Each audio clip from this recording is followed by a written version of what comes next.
Right lads, welcome back to another video, and this one, as you've seen by the thumbnail and the title, is something very new to the channel. Obviously we're back doing the videos, and I've decided to try something a bit different, just to look back on the weekend's fixtures and a different way to kind of summarise everything that's happened by going through my opinion on the winners and losers from the past weekend.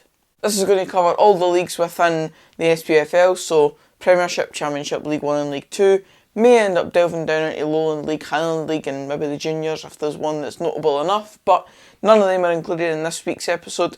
It is simply just the SPFL leagues, so as I said, the top 4 tiers. And just before we get into the video, a quick word for our partner, Substitution Shirts. Would you like to purchase a lucky bag for £30 and receive a football shirt, programmes, figurines and playing cards? Well, Substitution Shirts is the place for you, so head over to @subshirts on Twitter and drop them a direct message and let them know of your ambition to purchase one of their items. I assure you, it'll be worth it. But now, let's get into the video, with the first edition being last season's League 2 winners, Cove Rangers. Cove Rangers are one of this week's winners in my opinion. Obviously, they've now got 2 wins out of 2 in the start to the League 1 campaign, and they're one of the only teams to do so in that league, if not the only one. I can confirm they are the only one. Obviously, they're one of the teams that are looking to have ambitions to at least be a championship team in a consistent manner in the next few years at least. And Paul Hartley obviously got them promoted last season out of League 2. And they've now come up into League 1 and they're looking to push on. And you'd expect them to finish in the promotion playoffs this season based on not only last season, but obviously their start to the season this time round.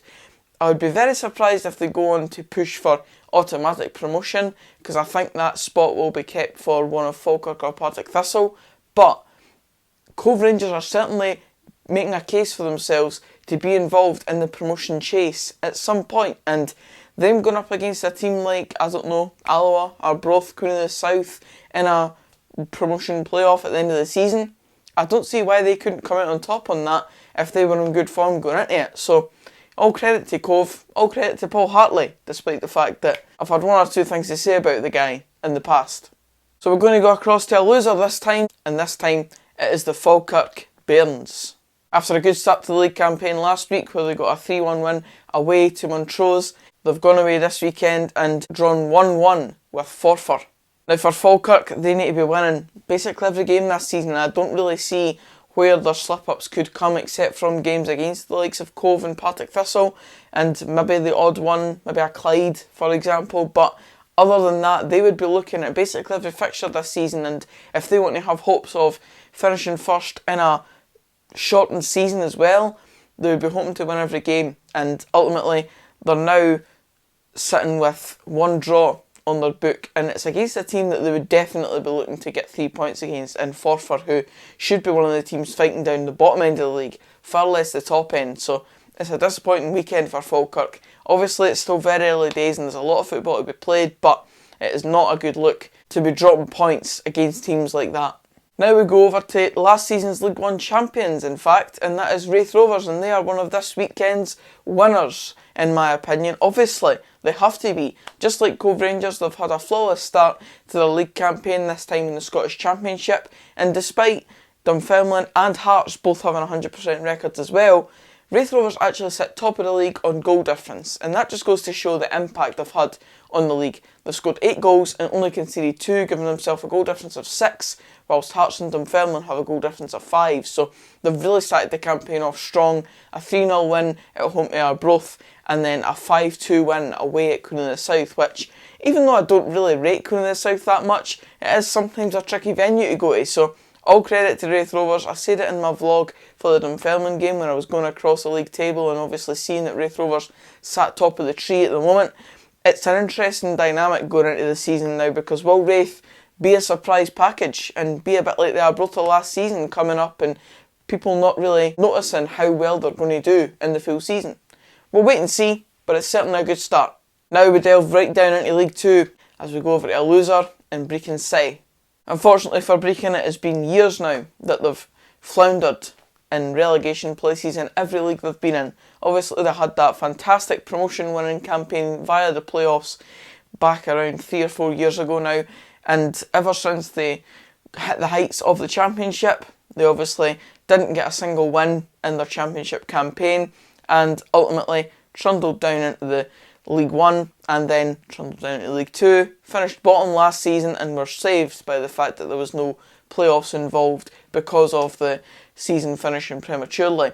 They got let off massively with that, in my opinion, albeit I love Brechin and I want to see them stay in the SPFL, but they have been let off massively, and I don't think with their start to the season that they've just had, where they've conceded bundles of goals. They conceded 7 to St Johnstone, 5 to Edinburgh City, 3 at the weekend to Elgin, I believe it was. So they're just really not a good side, and I feel for them because, as I said, I like the club. There's players there that are ex-Dunfermline, current Dunfermline, on loan, etc. I want to see them do well, but if they keep going the way they're going, it's going to continue in the form that they have been in the last 3 or 4 years, and that's down. Over to another winner, and this one is a delight for me to chat about. It's Kevin O'Hara. Kevin O'Hara has taken the reins in the goal-scoring boots of the likes of Kevin Nisbet this season, and ultimately didn't have a very good start to his Dunfermline career overall. He'd scored 1 goal in a friendly and 1 goal in the competitive games, and then struggled in the 3 competitive games after that, but then he's obviously come off the bench in this game in around about the 67th minute and grabbed himself a hat-trick within 25 minutes of being on the pitch. Scored his first goal I think about a minute into coming off the bench at the weekend there against Alloa, then got his second around 10 minutes later, and then his third in the sort of last 5-10 minutes of the game via a penalty. And it was fantastic play for the boy. He's been put on the bench, obviously he was starting the couple of games before that, and he's come off the bench and really proven why he should be starting for the team, and I'm really delighted for the boy. Hopefully, as I said, he can follow in the footsteps of the goal-scoring heights of the likes of Kevin Nisbet, because we've all seen what Dunfermline were able to benefit off of on the pitch and off the pitch when a player plays like that. We can develop players, and I hope that Kevin O'Hara is one of the next ones in line. A first career hat-trick is a very good place to start. The second to last loser of this weekend is Dundee United and their creativity, or lack of. Now, for a team that's got the likes of Lawrence Shankland and Nicky Clark up front, they seem to be creating very little chances, and that is something that is going to irk away at Dundee United for the full season if they cannot work it out. They need to try and get service into these boys, because those two are great calibre, even for the Premier League. They will score goals if given the chances, and that is simply just not what Dundee United are doing. They're not creating the chances, therefore there's no chances to put away. Mickey Mellon came out in the interview after the game against St Johnstone at the weekend and almost kind of praised the fact that they'd kept a clean sheet and it was dogged and stuff like that. But the thing that the fans are missing is the creativity, and there's just none of that. Having watched an exciting team last season, I'm sure their fans will not be wanting to be watching a performance like this week in, week out, where it's just not pleasing on the eye. They're barely creating any shots on goal, and if you're not doing that, you're not going to score goals. The second to last winner of this weekend is another Kevin. This time it's Nisbet. Your boy Kevin Nisbet, eh? What a man.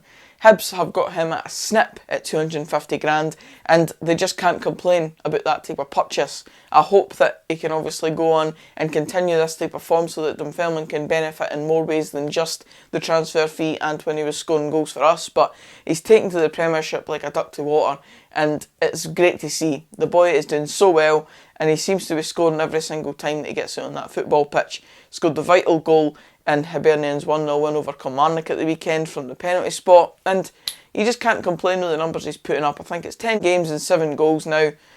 What can you say about the boy that's not been said already? Scotland call-up, future move to a bigger club, and money in Dunfermline's coffers, as well as Hibernian, of course. And the final losers for this weekend are Neil Lennon and Celtic. The obvious thing to say about this is that it's been a pretty horrendous week for Neil Lennon and Celtic, and I don't know how Neil Lennon survives this if the form continues. I don't even know if he survives this, to be honest, because at the end of the day, he's lost to Rangers, he's lost to AC Milan at home in Europa League, and then he's been 3-2 up in the dying embers of the game against Aberdeen, and they've still managed to not pick up 3 points once again. They're losing ground on Rangers, despite there still being a game in hand, but it's just not what Celtic fans will be looking for in this 10-in-a-row season. The most historic in the club's history, and they are pretty much bottling it at this point. And the final winner from this weekend comes from Aberdeen's Lewis Ferguson. Lewis Ferguson has been on fantastic goal scoring form. I believe he's now the highest goal scoring midfielder in terms of points in fantasy football, and that's great for me because I've got him on my fantasy team. But in terms of real life statistics, I believe he's now on joint top scorer, or if not top scorer, ahead of Kevin Nisbet in the Premiership, and that is just fantastic for a midfielder. The boy is coming into his own, he's scoring goals, he's creating, he's just doing everything that you want a creative midfielder to do. You can't argue with the numbers he's putting up, you can't argue with the performances. He will eventually be one of those ones that because of his age, he's still got years ahead of him to improve and then move on to a bigger club and gain Aberdeen money, etc. Performances on the pitch in the meantime, they'll be delighted with it. And I don't know, could Aberdeen really push for second this season? There's wee murmurs there, aren't there? But aye, that's it for this video, guys. Cheers for watching. If you did enjoy it, obviously it's a new series, so let me know by liking the video and commenting whether you did or not. Comment down below your winners and losers from the SPFL this weekend, and subscribe for more of this type of content. And until the next video, I'll see you then. Cheers, guys.